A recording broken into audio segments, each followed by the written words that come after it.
भी देता हूं। मैं इस संविधान की चर्चा पे जहां खड़ा हुआ हूं, मैं बाबा भीमराव अम्बेडकर जी उनको श्रद्धांजलि अर्पित करते हुए जिन्होंने संविधान को देने का काम किया। हमारा संविधान जो तैयार हुआ है उनकी प्रबुद्ध दृष्टि का परिणाम है कि हमारे पास न्याय, स्वतंत्रता, समानता और बंधुत्व के सिद्धांतों पर आधारित एक महान संविधान हमें मिला है। भारत राज्यों का एक संघ है और हमें विविधता में एकता पर गर्व है। ये हमारा संविधान ही है जिसने भाषाई, क्षेत्रीय, धार्मिक और जातीय विविधता वाले हमारे देश को एक साथ रखा है। ये संविधान डॉक्टर अंबेडकर जी ने कहा था कि संविधान की सफलता इस पर निर्भर करेगी कि हम उसके अनुसार कैसे काम करते हैं। ये देखना है, विधायिका, कार्यपालिका और न्यायपालिका की जिम्मेदारी है कि इस महान देश का शासन हमारे संविधान में निहित उच्च सिद्धांतों के अनुसार चलाया जाए। डॉक्टर अंबेडकर ने कहा था, मैंने तो संविधान निर्माण का दायित्व बहिष्कृत वंचित वर्गों को अधिकार दिलाने के लिया है। ये वही संविधान है जो समय समय पर हमारा रक्षा कवच बनता है। अध्यक्ष महोदय, ये संविधान हमारी ढाल है, संविधान हमारी सुरक्षा है, संविधान हमें समय समय पर शक्ति देता है। संविधान ही देश की 90% शोषित, उपेक्षित, पीड़ित, वंचित जनता के अधिकारों का सच्चा संरक्षक है। ये संविधान ही हमारा बड़ा मददगार है। इसलिए ये हमारे जैसे लोग और देश के कमजोर लोगों के लिए और खासकर पीढ़ी के लिए संविधान की रक्षा जन्म मरण का विषय है। संविधान ही लोकतंत्र की प्राणवायु है और जहां बाबा साहब भीमराव अम्बेडकर जी ने इतना शानदार अच्छा संविधान दिया, वहीं डॉक्टर अम्बेडकर ने स्पष्ट कहा था, जो हमारे माननीय मंत्री जी ने भी सत्ता पक्ष से वो बात रखी और कहा था, संविधान कितना भी अच्छा हो, यदि उसे लागू करने वाले लोग अच्छे नहीं होंगे तो परिणाम अच्छे नहीं निकलेंगे। इसलिए अध्यक्ष महोदय, इस संविधान पर लगभग 75 वर्ष में के बाद भारत की संसद में फिर चर्चा हो रही है। मैं कई महत्वपूर्ण बिंदुओं पर अपनी बात को रखना चाहूँगा। अध्यक्ष महोदय, हमारे संविधान की प्रस्तावना संविधान का निचोड़ है।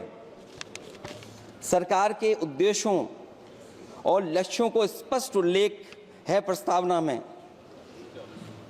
मैं प्रारंभ करता हूँ संपूर्ण प्रभुत्व संपन्न समाजवादी धर्मप्रिय लोकतांत्रिक गणराज्य से। आज अध्यक्ष जी,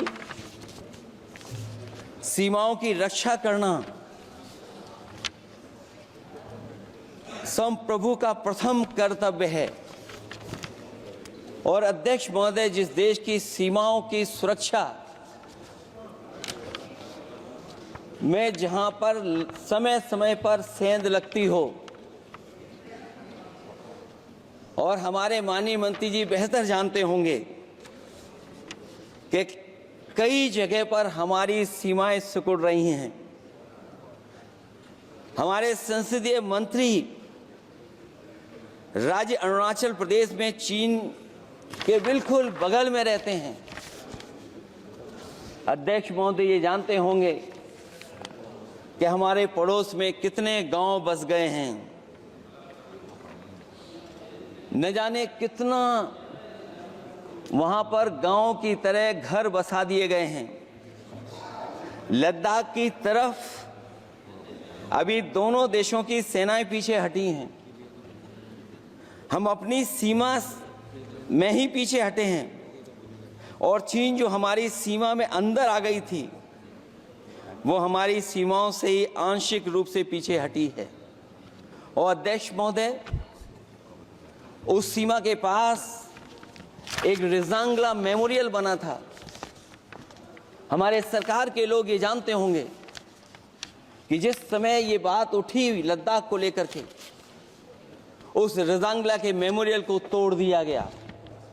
आज वो रिजांगला मेमोरियल वहां नहीं है।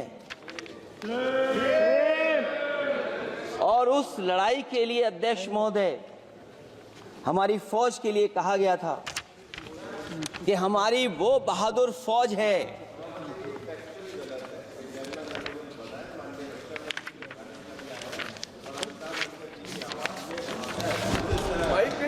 अध्यक्ष महोदय, यही तो फर्क है। कहां पर था, कहां पर बना अब। और अध्यक्ष महोदय, मैं सरकार को बताना चाहता हूं, अध्यक्ष जी, मंत्री जानते होंगे, मंत्री जी, केवल 12 किलोमीटर सड़क बनी थी